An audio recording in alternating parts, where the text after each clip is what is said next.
Describe the scene when police arrived. She did have some white foam coming out of her mouth, and officers started asking what happened. It's an unimaginable thing to watch your loved one drowning.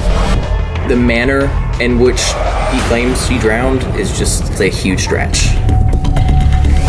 Police searching for answers. They had a lot of questions for him. Is there any way this could have been an accidental death? Somebody meant to kill her.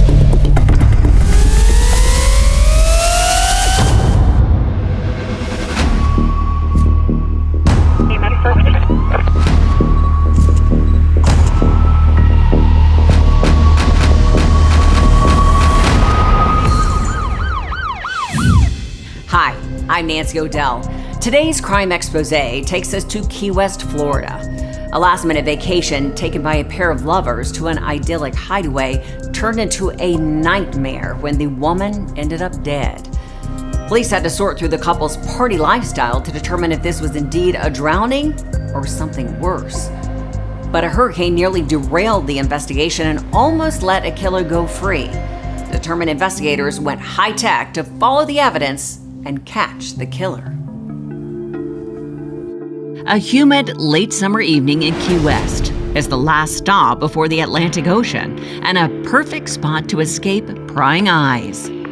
Key West is, at its heart, a very small town, about 25,000 full-time yearly residents, and we are very fortunate. We don't have crime like this, violent crime. It's very rare, and we get a couple million tourists through here every year. A call came into the Monroe County Sheriff's Department. A man named Billy Baker said that the woman with him, Candace Cooper, was in distress. He said that his wife was drowning. When they transferred him to the city 911 dispatch center, he told dispatchers that his wife had drowned at the beach. It would be very reasonable to think, okay, we had a tourist and unfortunately she wasn't able to swim, or the current, or a day of partying. That's not something that would raise questions. What condition was Candace in when police arrived? The first officers to get there, Candace is just kind of half in the water and half up on the beach, and paramedics had actually gotten there first. So they were just starting CPR on her, and officers started asking what happened and started kind of getting information from there. A woman walking her dog told police what she saw leading up to the 911 call. She was walking her dog on Smathers Beach. It was a very large, popular beach on one end of the island, and she saw a man on top of a woman and had no idea what was going on. She had thrown the ball for her dog, and as she gets closer, she sees that Billy's kind of got his hands on her chest and moving him around like this and going like this. And as she got closer, she realized that Candace actually didn't have a top on. So at first she thought maybe they were having sex on the beach. But then as she got closer, she could hear other voices, and then she saw a cell phone on the sand and realized it was someone telling him how to do CPR. The sun was setting as officers get there. You know, it's still light out enough that they can see everything.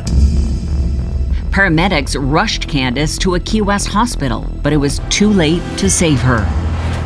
Did you speak to the boyfriend first or view the body? I actually responded to the hospital first and saw she had some bruises on her legs, one large bruise on her right thigh. When looking at her eyes, I did notice the petechia in her eyelids and the bottom of her eyes. And I also noticed petechia and some bruising on the inside of her gums and on her lips. Those little things are what I noticed when I first saw her. Billy Baker was taken to police headquarters, where Detective Mitchell met with him. They immediately brought in Mr. Baker for questioning. He was there for a while. They were asking him to give them all the details of the trip. He was actually pretty calm for what was going on. And so I asked him, what had happened and what was going on. And his story was that they had come to the beach to watch the sunset. They were in the water, just kind of floating in the water, watching the sun.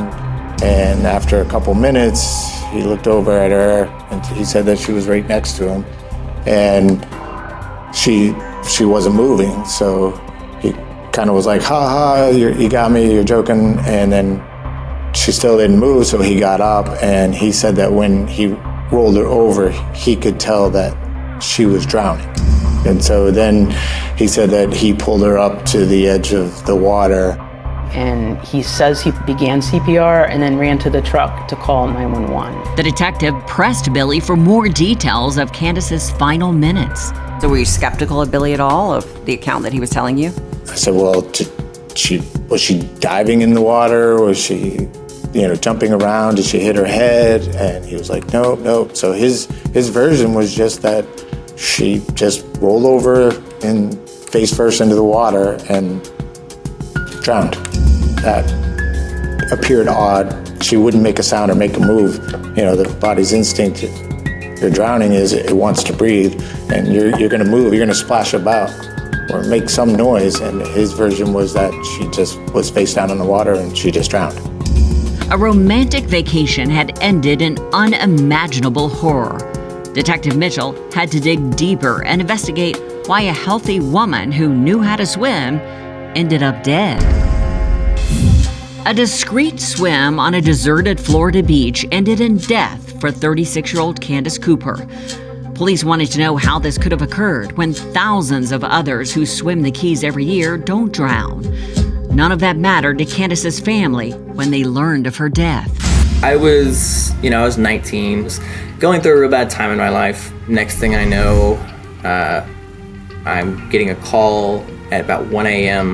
by the police department here in Texarkana wanting to come to my house, and they wouldn't tell me over the phone why. So me and my dad met them at the police station, and he walked in and broke the news. Nothing and everything is running through your mind at that time, because it's, for one, you're dumbfounded, so you don't really know what to think. But on the other hand, your mind starts racing. In the days following Candace's death, Detective Mitchell collected a timeline of events from Billy Baker leading up to the 911 call. He needed to know more about the couple and their relationship. She's from Texas. Her and Billy had been friends for a long time, been dating for a while, and they were having some issues in their relationship here and there, and I think he wanted to make things up to her, so he kind of sprung a surprise trip to Key West. The only time Candace had called her family members was the day that they left. They were surprised that she was going to Key West after the night before they had gotten into an argument. It's very common for people to say, let's go down to the Keys and get away from it all. The typical Key West, let's rent a Jeep. The person who runs the Jeep rental place here, he does remember them because they were having a good time. They were very loose and casual, and they did make an impression. I asked him, were you guys drinking a lot throughout the day? And he said, no, we just had a couple drinks here and there. And then they ended up going back to the hotel, grabbed a couple of more drinks, and then drove back up the Keys because he said they were looking for a beach to go watch the sunset. The detective tried to understand how Candace had drowned so close to the shore and water she could have stood up in. Smathers Beach is a very shallow beach. I mean, you can walk probably 500-600 yards off from the beach, and you're still only in waist-deep water. It's not deep at all. You have to go quite a ways out before you start to even get over your head. When I asked him too, how deep, where was he? I pulled up a little Google map of the beach and asked him to show me where it was. And where it was maybe 4 or 5 feet from the shore, and it's only about 1.5 feet, 2 feet deep there, if that. Days after Candace's death, as her family was preparing to bury their loved one, they called Billy Baker. So you called Billy regarding your mom's death. What do you remember about that conversation? My memory of that specific conversation is not very strong. Just because, it's a traumatic but the manner in which he claims she drowned is just really, it's really a stretch. Honestly, a huge stretch. As Key West detectives looked deeper into Billy and Candace's star-crossed relationship, the image of soulmates began to fade. According to Billy, that they were having a great time. I asked him, was there any arguments? He said that they had a great relationship, that they don't have arguments. He made it like the relationship was a very healthy relationship and very loving relationship.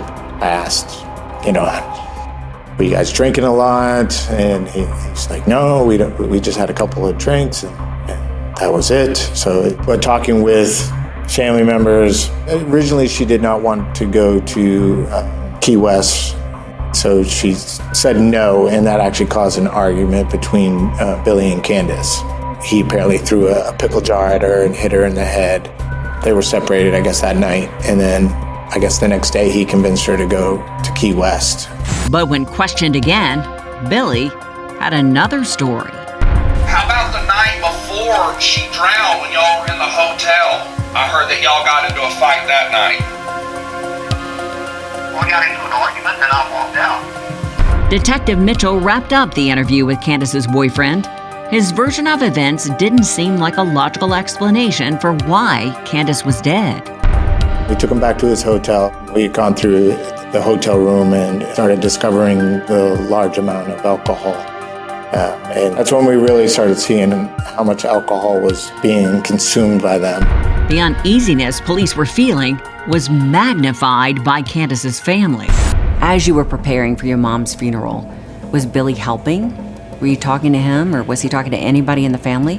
We didn't want Billy invited because Billy was constantly and frantically insisting that she be cremated, and she did want to be cremated. So I think that's what started making some members of my family suspect, maybe he's wanting to get cremation done to, hide evidence. Police were increasingly skeptical about Billy's explanation for her death and his desire for Candace to be cremated. In order to vet his story, they believed the Jeep and its GPS might hold information that Billy hadn't divulged. Key West Police Detective Stephen Mitchell continued to have reservations about Billy Baker's account of Candace Cooper's death.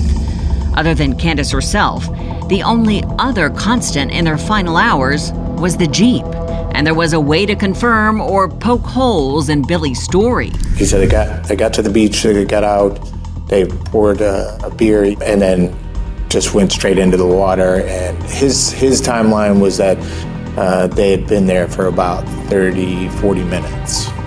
But I found out later that Jeep that they had rented had a GPS on it. So I knew what time that the Jeep had parked at the beach and then what time he had called 911. It was just under 12 minutes that they had actually been at the beach. Police now knew that Billy had lied about how long he and Candace were at the beach. It appeared that he took her there for a reason and not for a spur-of-the-moment sunset swim. As Candace's family awaited the autopsy results, Billy was coming unglued. How did Billy's behavior change? We communicated over text a couple times. He reached out to me to ask, has she been cremated? To other members of the family, he was really consistently reaching out, asking what the results of the autopsy were. That raised alarm bells. And what were the results of the autopsy when they were released? When the medical examiner's report came back, the autopsy, he found that the cause of death was manual strangulation with drowning. Somebody meant to kill her. Once we got the medical examiner's report, we attempted to go back and speak with him the following day. And I found out his daughter, she had flown in, and they actually were downtown Key West partying and having a good time. And then they drove back to Texas the next day. At that point, he didn't want to talk to us. He wanted a lawyer. Candace Cooper's death was now considered what everyone had suspected, a homicide. Detective Mitchell was building a case of murder against Billy Baker. What do you believe occurred on the last day that Billy and Candace were together? I think their relationship was falling apart. I think Billy's trip to Key West was the last-ditch effort to try to save their relationship, but I think Candace had probably at that point already decided that she wanted out of that relationship. Maybe when they got to the beach, and maybe she told him, that she was done. And I don't know if between the amount of alcohol she was drinking and the medication that she had been taking, he was able to overpower her and end up, killing her. We had forewarning that he was going to be arrested. And by that time, I had pretty much accepted that he probably had done it. When he was in jail, he confessed to 2 inmates that were in jail with him together. He said they went out of the Jeep there and then they went out onto the beach. And he said at that time period, that's whenever there was nobody out there, and he said he just held her head underneath the water from the back and drowned her. I believe he got her drunk for one reason. Make it easier to kill her. Billy Baker was arrested and charged with the murder of Candace Cooper. He continued to deny that he had done anything to harm her, insisting that she had drowned. How would you like your mom to be remembered? She was a really kind, free spirit. She didn't know a stranger. And she was just about the most free-spirited, free-loving woman on the planet. The most motherly and caring. Her death deprived everyone of a sister, a mother, a granddaughter, a friend. Key West police had assembled a cache of evidence against Candace's boyfriend that would be nearly impossible to refute. During my victim impact statement, I said, I hope one day you can admit what you've done. When Billy Baker learned that his girlfriend Candace Cooper was planning to leave him, he murdered her. Billy was convicted of second-degree murder and sentenced to life in prison.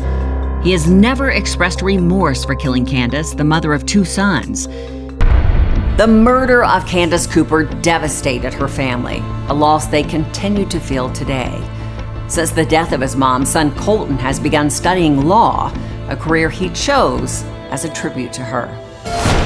And now it's time for today's Safety Spotlight. Candace Cooper's troubling story calls attention to how alcohol can significantly exacerbate abusive behavior, leading to dangerous and sometimes deadly situations.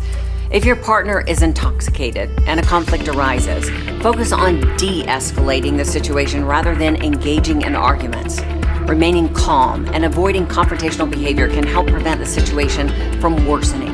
Find a safe place to go, such as a friend's house or a public area, and avoid engaging with your partner until they are sober. Reach out to domestic violence support organizations and hotlines for guidance and assistance.